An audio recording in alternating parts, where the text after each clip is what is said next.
So, in Japanese warship, this ship is not belong to them. Okay? So, it is a Chinese vessel, but you are a Japanese, right? Yeah. Okay. It is a Chinese vessel since 1940s. They called it the skeleton because it was already skeleton. And they don't even know the name of this ship. It was accidentally destroyed by the fire. Okay? Actually, I destroyed it.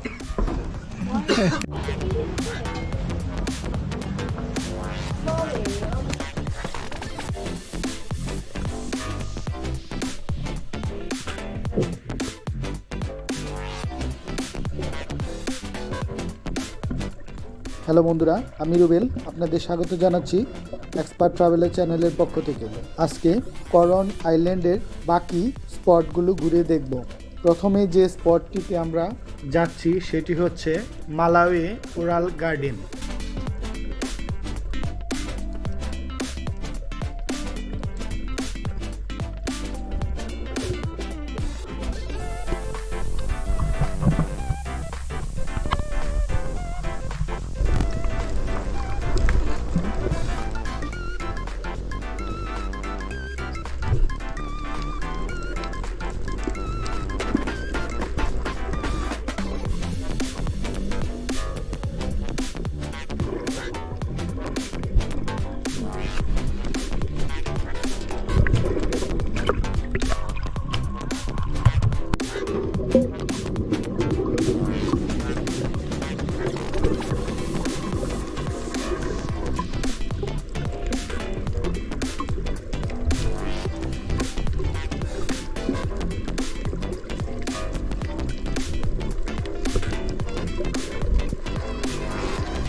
মালাওয়ে এই বীজটির প্রধান বৈশিষ্ট্য হচ্ছে এখানে খুব অল্প পানিতে প্রচুর পরিমাণে সাগরের মাছ পাওয়া যায়। এই মাছগুলো দেখতে অনেক সুন্দর। যদি কেউ খাবার দেয় তাহলে তার হাত থেকে খাবার নিয়ে যায়। এখানকার সবচেয়ে বড় বৈশিষ্ট্য হলো এখানে একটি জাহাজ ডুবে যায়, যে জাহাজের মালিক ছিল জাপানিরা। কালক্রমে সেই জাহাজটি এখন বিভিন্ন প্রজাতির মাছের আবাসস্থল হিসাবে পরিচিতি পেয়েছে। এখানকার পানিগুলো খুবই স্বচ্ছ, যার ফলে অতি সহজেই এগুলো দেখা যায়।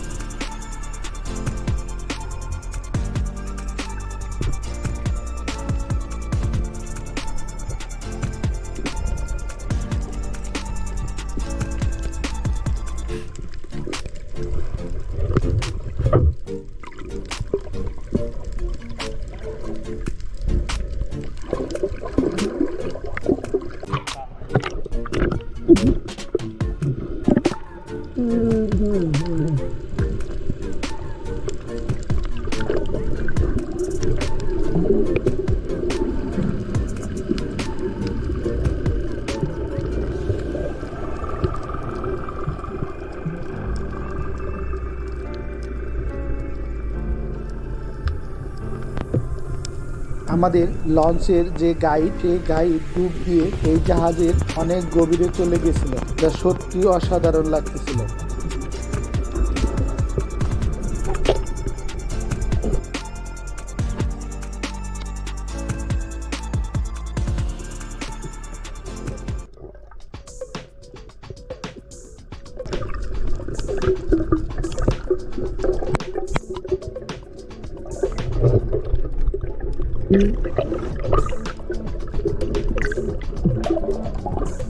Yeah.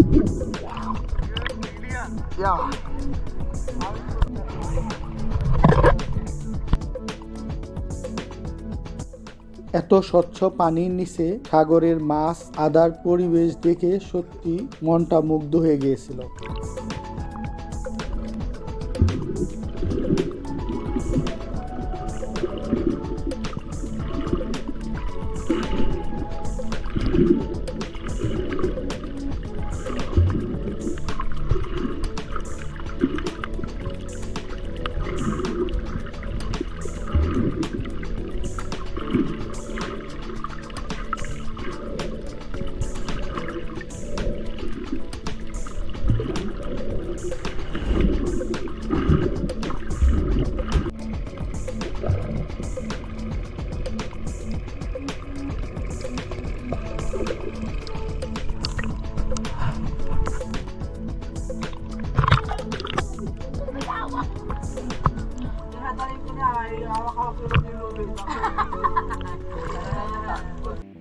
আমরা এখানে দীর্ঘ প্রায় 40 মিনিট সাঁতার কেটেছি এবং এই মাছগুলো দেখেছি।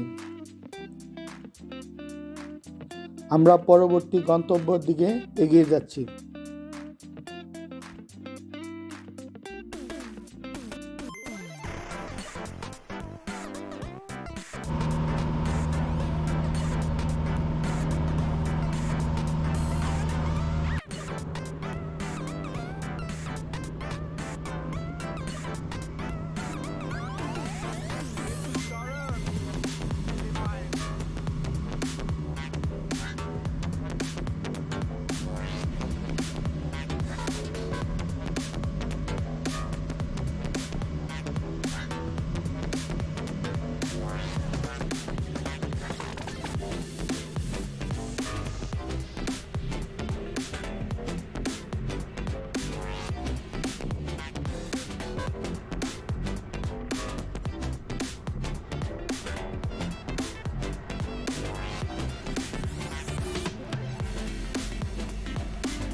আমাদের এরপরের গন্তব্য হচ্ছে সিওয়াইসি বিচ।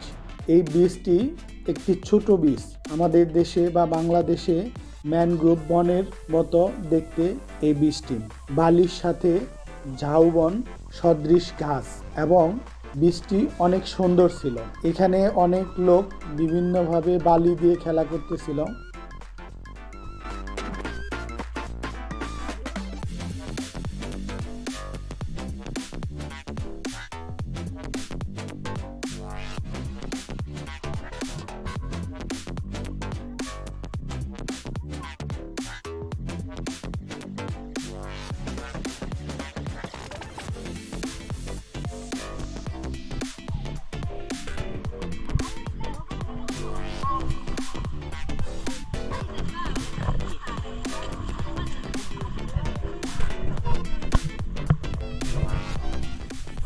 এই বিচ থেকে পুরো করন আইল্যান্ডের বিভিন্ন স্পট দেখা যাচ্ছিল।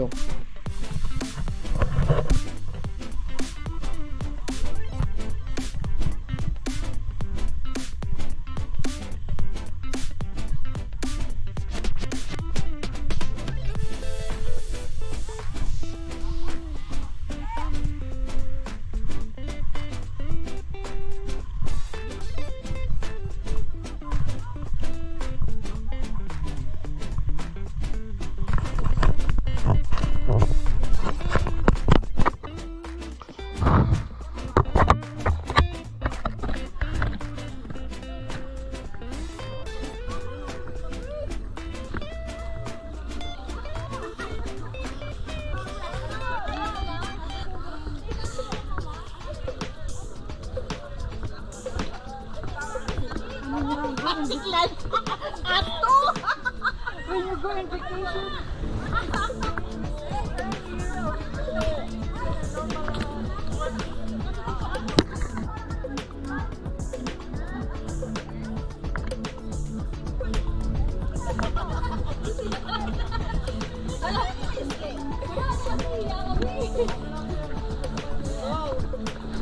Harap ka doon ng konti. Ito yung harapan mo. Yan. Papa.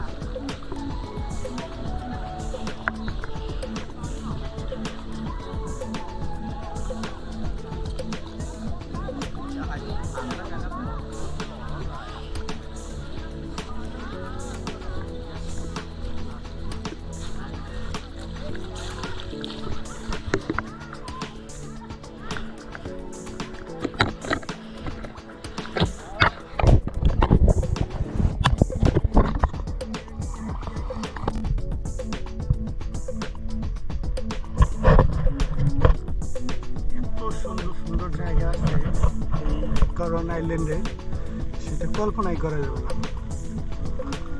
মানে এরকম একটা জায়গা যদি বাংলাদেশে থাকতো, মনে হয় যে পর্যটক কক্সবাজার যেরকম বিজনেস করে তার চেয়ে বেশি পরিমাণ বিজনেস করে।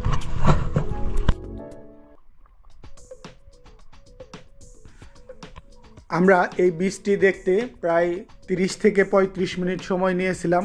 সবচেয়ে মজার ব্যাপার হলো এখানে ছোট ছোট হকারেরা বিভিন্ন ধরনের চিপস, জুস বা এই জাতীয় দ্রব্য বিক্রয় করতেছিল। এখান থেকে 60 পেসো দিয়ে একটি আপেলের জুস খেয়েছিলাম। সারাদিন লবণাক্ত পানি খাইতে খাইতে এটা যেন মধুর মতো লাগতেছিল।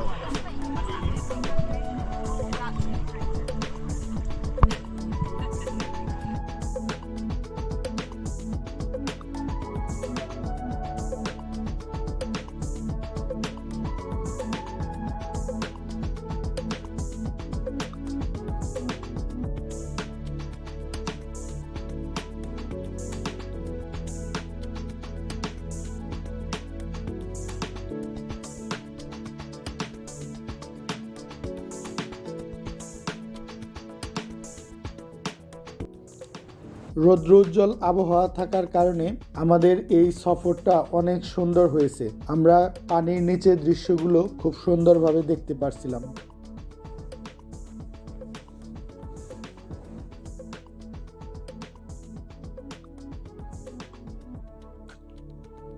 এর পরবর্তী আরেকটি জায়গা দেখার জন্য আমরা রওনা হয়ে গেলাম।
আমরা পরবর্তী গন্তব্য টুইন পিকস কোরাল গার্ডেন দেখার জন্য বের হয়ে গেলাম। টুইন পিকস কোরাল গার্ডেনটি সুউচ্চ বড় পাহাড় দ্বারা বেষ্টিত, কিন্তু এই পাহাড়ের পাশে সাগরের নিচে অনেক সামুদ্রিক প্রবাল দেখতে পেলাম। এই প্রবালগুলো সাধারণত আমরা ডিসকভারি চ্যানেল বা ন্যাশনাল জিওগ্রাফিসে আমরা দেখতে পাইছিলাম, কিন্তু বাস্তবে এত কাছ থেকে এত সুন্দর কোরাল দেখতে পাবো সেটা কখনো চিন্তাই করি নাই।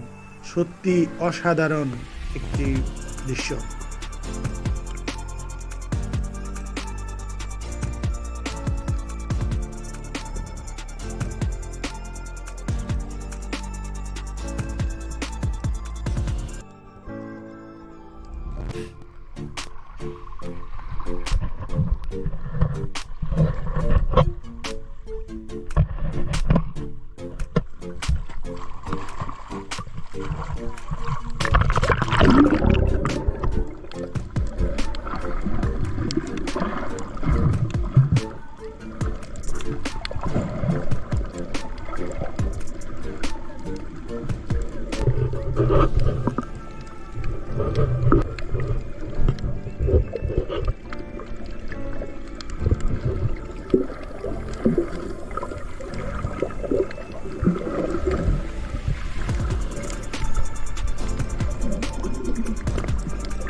এখানকার প্রবালগুলো এত স্বচ্ছ এবং এতই সুন্দর ছিল, আমি ভাবছিলাম কোনো একটা প্রবালের উপর দাঁড়াবো, কিন্তু দাঁড়ানোর অবস্থা দেখেই আরেকজন ইশারা দিয়ে নিষেধ করলো যে এখানে দাঁড়ানো যাবে না।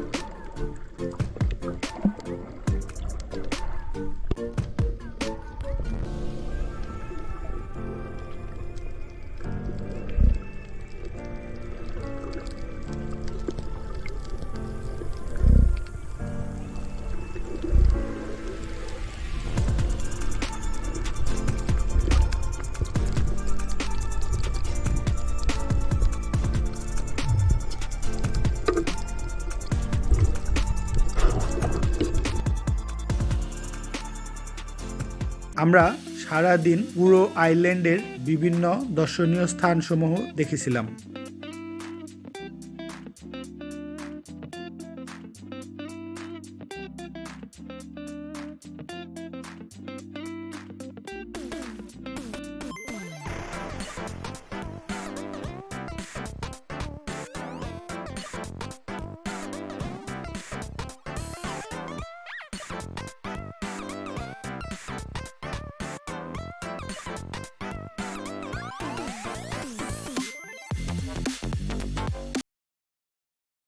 আজকে সারাদিন করন আইল্যান্ডের বিভিন্ন জায়গায় ঘোরাঘুরি করে অবশেষে জেটির দিকে রওনা হয়ে গেছি।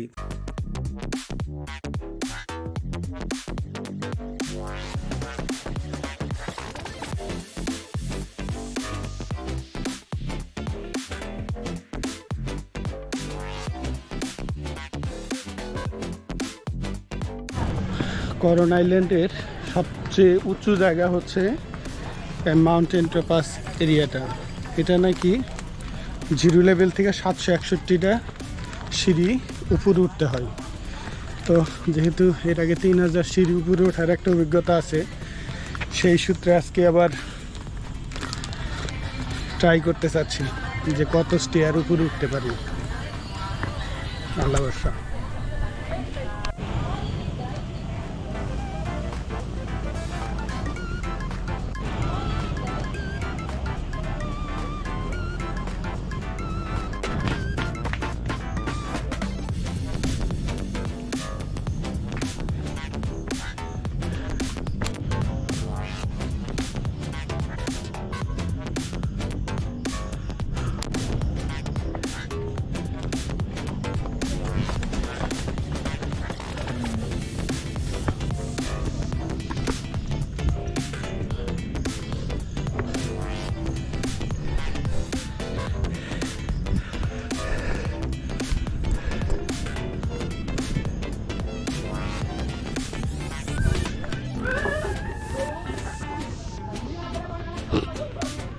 আমি যখন সর্বোচ্চ উপরে পৌঁছে গেলাম তখন প্রায় সূর্য ডুবে ডুবে অবস্থা। ওখান থেকে নিচের যে শহরটা মনে হচ্ছিল যে সাগরের পাড়ে অনেক লাইট যুক্ত আবাসস্থল, যা ছোট ছোট ঝুপড়ির মতো, যা খুবই অসাধারণ লাগতেছিল। আমার জীবনের সবচেয়ে মনে রাখার মতো সফর ছিল এটি।